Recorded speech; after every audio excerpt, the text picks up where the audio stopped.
Taiwan bertambah 2 kasus lokal pada 13 September, masing-masing di New Taipei dan Taoyuan. Selain itu, ada 3 kasus impor baru dan tidak ada kasus meninggal dunia.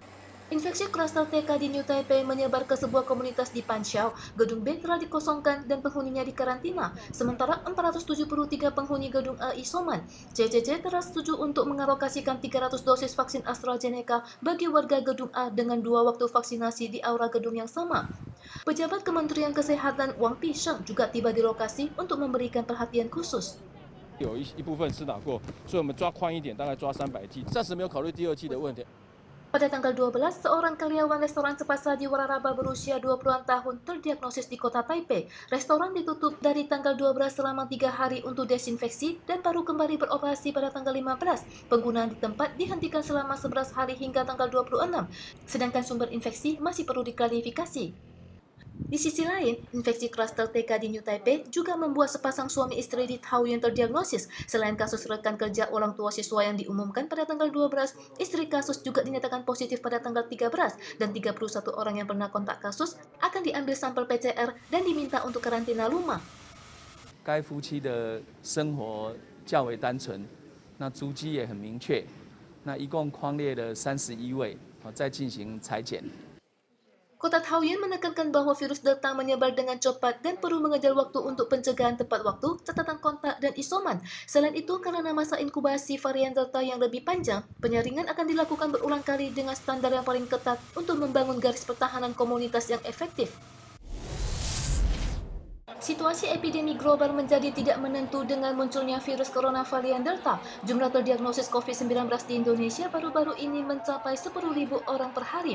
Vaksin yang dikembangkan Adiming Corporation Taiwan memilih Indonesia yang sedang berada di puncak penularan sebagai uji klinis virus corona di luar negeri dan mengumumkan telah disetujui Badan Pengawas Obat dan Makanan Indonesia pada Jumat lalu untuk uji klinis tahap kedua.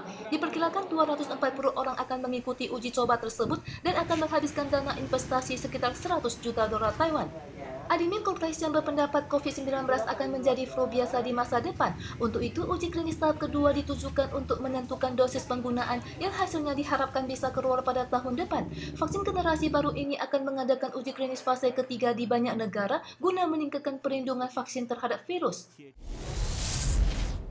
Kehadiran Taifun Chandu meningkatkan siaga angin badai Taiwan yang berada dalam lingkaran taifun. Seiring dengan menjauhnya pusat taifun, Biro Cuaca Pusat CWB mencabut sebagian peringatan darat pada pukul 8:30 pada tanggal 12 malam. Meskipun Chandu saat ini masih berstatus taifun sedang, intensitasnya terus meremah dan mengarah ke utara. Tahun utara sudah terlepas dari lingkaran badai. CWB juga telah mencabut peringatan laut pada pukul 2:30 dini hari tanggal 13.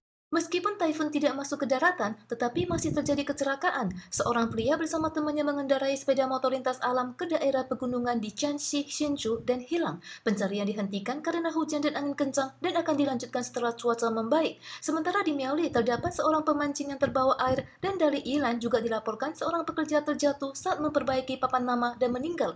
Berhubung beberapa warga ini memasuki gunung sebelum peringatan dikeluarkan dan cuaca masih baik, sehingga mereka tidak dimasukkan dalam daftar korban bencana taifun.